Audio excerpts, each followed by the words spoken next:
Hi everyone, Carl Taylor here. There's a lot of noise right now about AI replacing photographers. You've probably seen the ads, take a quick phone photo, upload it to an app, and boom, you have a professional image created. And understandably, a lot of photographers are worried.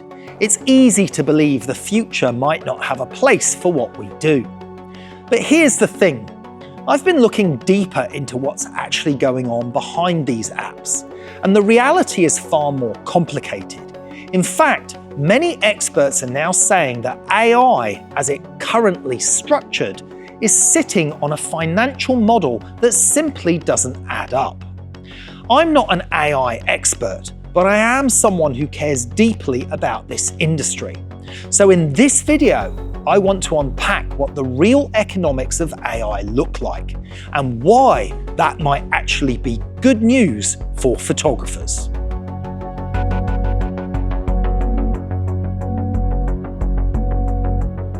The hidden machine behind AI apps. When you see an AI app that promises to generate beautiful professional photos for a few dollars a month, it looks magical. But here's what most people don't realize. These apps don't actually own the AI, they rent it. Every time a customer generates an image, the app pays a big model provider, OpenAI, Anthropic, Stability, or whoever. And some of those companies pay Amazon, Google, or Microsoft for the huge GPU infrastructure required to run those models. It's like trying to run a business where every product you sell costs more to make than you can charge for it. That's why a lot of experts are calling this AI boom a bubble. You don't need to look far, with many news stories describing how this bubble could be on the brink of bursting. Soaring infrastructure costs, coupled with no specific model for monetization, means that, as is often the case, investors have been throwing money at a new tech that they haven't really considered if it is financially viable. The numbers don't lie. Here are a few examples from reporting over the last year. OpenAI lost around $5 billion in 2024. Anthropic lost a similar amount. Perplexity spent 164% of its revenue on cloud compute. Cursor, one of the biggest coding AI apps, sends 100% of its revenue straight to Anthropic. Even the model makers aren't profitable. And that means the small apps sitting on top of them, including many of these AI product photo apps, are standing on sand. Why this matters to photographers. Let's be honest, AI has absolutely been affecting the low end of the market. The quick and easy pack shots, stock photos, the low budget e-commerce jobs, that space has seen a lot of AI automation. But here's what people are missing. If the apps themselves are built on a loss-making structure, they can't keep their prices low forever. Sooner or later, they'll raise prices or they'll collapse. And when they do, businesses will look again at real photography. Why? Because photography costs don't fluctuate with GPU prices, and the quality control, IP protection of a professional shoot may simply not be replicable at scale by an app when that pricing model has to change.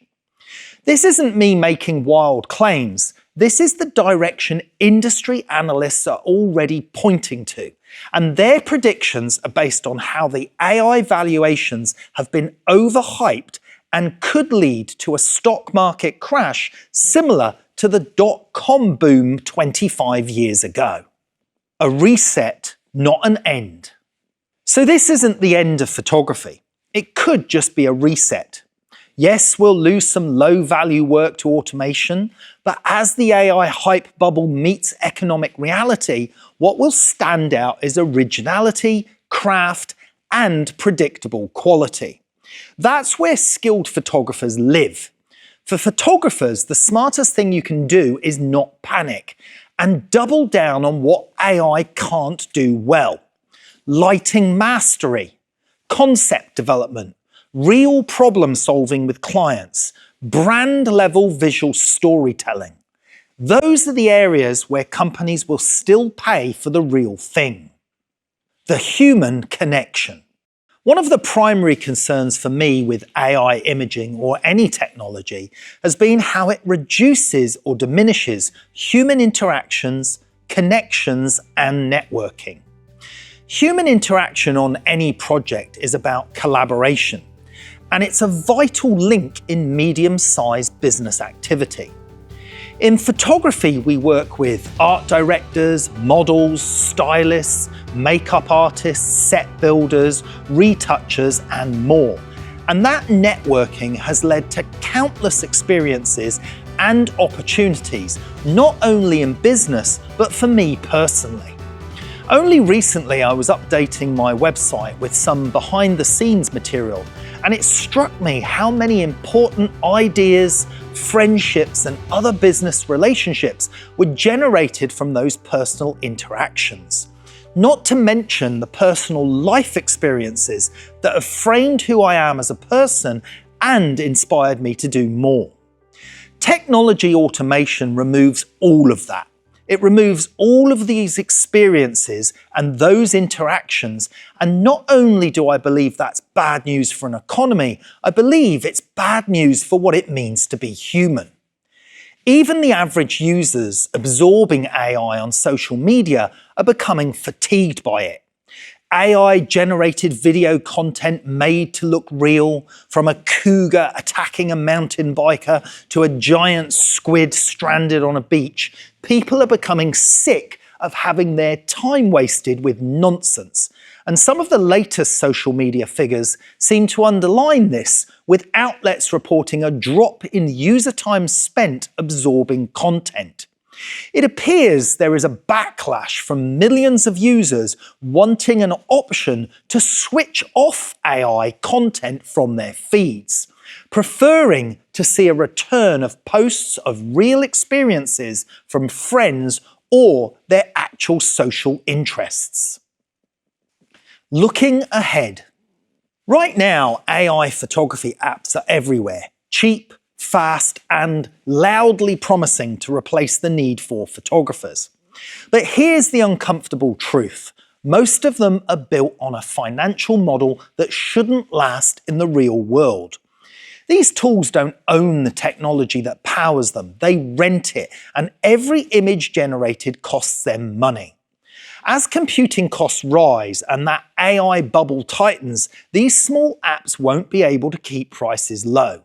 Most will fold. A few will get absorbed into larger platforms with deeper pockets, and the ones that remain may become more expensive and less accessible. The technology itself isn't going to vanish, but access to it may shrink. Over time, advanced AI tools could end up behind paywalls, enterprise contracts, or bundled into big ecosystems like Adobe or Shopify.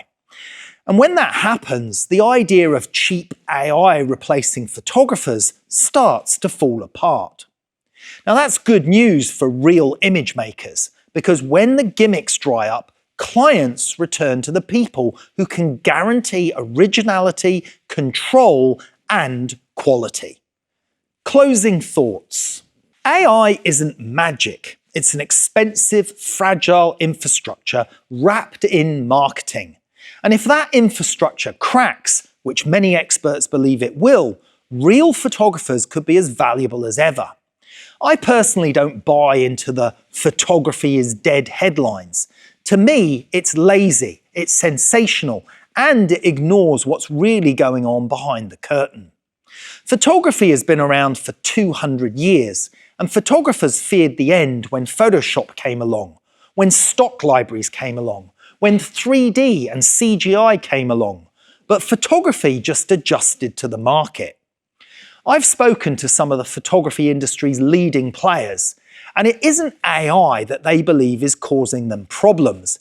It's just been the general state of a sluggish economy.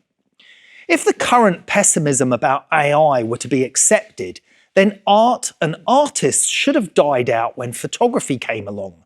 But it survived, and in many respects, art is stronger than ever, with more people enjoying, producing, and absorbing art than ever before. I believe the secret ingredient is in the doing. The experience of doing is what drives people, and I don't believe sat at a screen typing is doing much at all. Now, I could be wrong, but I hope I'm not, because I think we have far more to lose as humans, regardless of our occupations or vocations, in reducing our life experiences to adopting this type of technology as a form of creativity. AI is clever, but it currently just regurgitates ideas from the creativity of those that came before it. Is that true innovation, or is it just plagiarism? There are billion-dollar lawsuits queuing up against the AI companies from the likes of Getty, Disney, the Authors Guild, the New York Times, and more, all claiming copyright infringements, adding further headaches for the AI industry. So, is AI going to disappear? No. Why? Well, because it's simply too big to fail.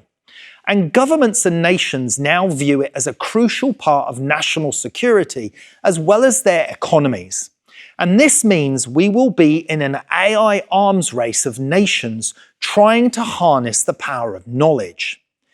But this may become a massively government-subsidized technology, and something further burdened upon the taxpayer. The learning models of AI may even be required to continue absorbing visual information from the public feeding it prompts, so it can simply continue learning. But investors always want a return, and they will stop throwing billions at something if they fail to see a return, which means the AI we know today will change either in availability or price unless government is prepared to pick up the entire bill. Let me know your thoughts in the comments. I'd love to hear how AI tools are affecting your corner of the industry and where you think it will lead.